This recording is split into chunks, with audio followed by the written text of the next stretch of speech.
Hi everyone, this is Praveen here. Today we will learn about the IV cannulation. Even though this is a very simple technique but very basic technique. Peripheral intravenous cannulation. What is cannulation? Cannulation, insertion of the catheter of the instrument in the intravenous or lumen of the vein is called as cannulation. This cannulation is used for allowing the sampling of the blood for the laboratory investigation, and bloodletting, which is the Raktamokshana therapy in Ayurveda, as well as administration of the fluids, medications, parenteral nutrition, chemotherapy and blood products. Before going into the procedure of cannulation, we'll look into what are the parts of cannula. Whether this is company may differs, but there will be a coding, color coding will be there, which suggests the gauge of that catheter, like 16 gauge, 18 gauge, 20, 22, 24 and 26. Different gauge has different color coding. Coming to the parts, the first one is the needle, and over the needle there will be a transparent plastic sheath, and only the tip part is naked here, and rest of the part is covered by a sheath called as catheter. A transparent plastic sheath that is called as catheter. Next one is bushing. So whenever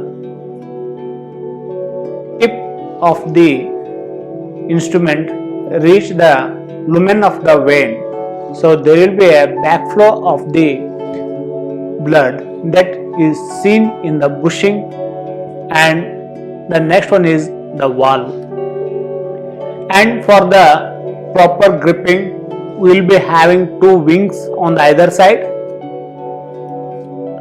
and the color, the one which is having the color coding, that is called as injection port cap. So injection, from where we can administer the injections simultaneously when it is connected to the fluids. So this cap will be having particular color for the particular gauge of the catheter. Next one is Luer connector. So this is the Luer connector which is connected to the infusion set. So the Luer connector, and once this instrument is inserted in the lumen of the, when it is placed in the lumen of the vein, then the entire assemble along with the needle is taken out and the Luer is connected here. This is a flashback chamber. The one, once our tip of the needle enter into the lumen of the vein, so we'll see a flow of the blood here in the initially at the bushing and later on the flashback chamber. And this is the Luer lock plug here. So this is all are separable parts of the instruments. So as I told, cap, that is injection port cap, will be having a different color. So if it is a 14 gauge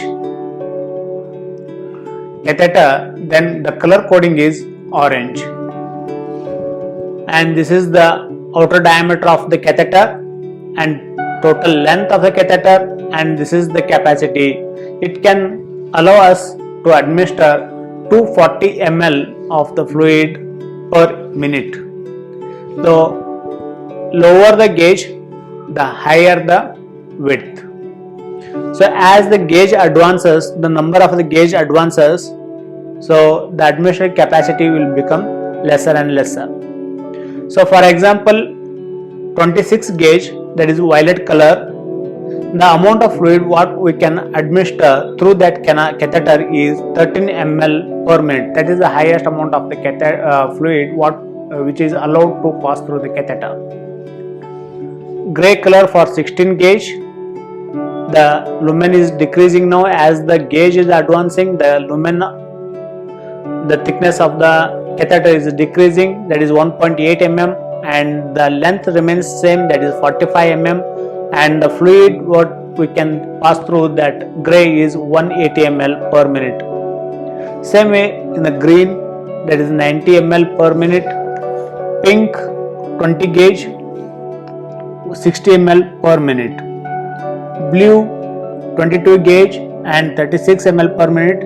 Yellow, that is 24 gauge and 20 ml. Violet 26 gauge and 13 ml.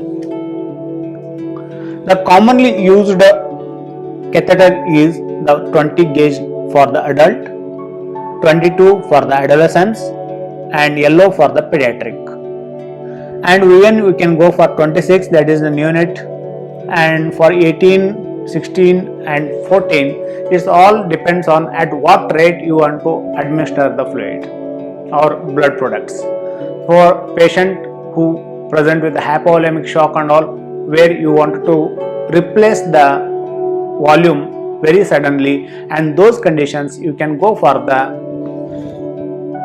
16 or 18 gauge needles, 18 gauge catheters. Now we'll look into how to prepare a patient before going for the cannulation, that is peripheral cannulation, and how we have to insert the cannula.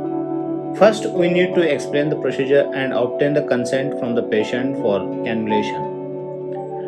Things which we require for the cannulation are tourniquet, spirit swab, appropriate cannula, cannula fixing tape, etc.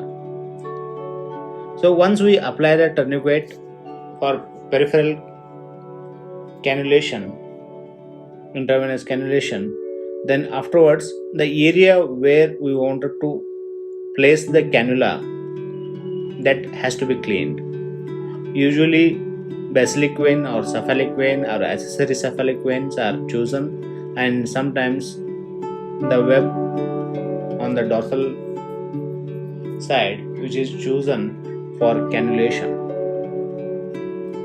It has to be cleaned with antiseptic lotion, and afterwards a second painting has to be done if needed.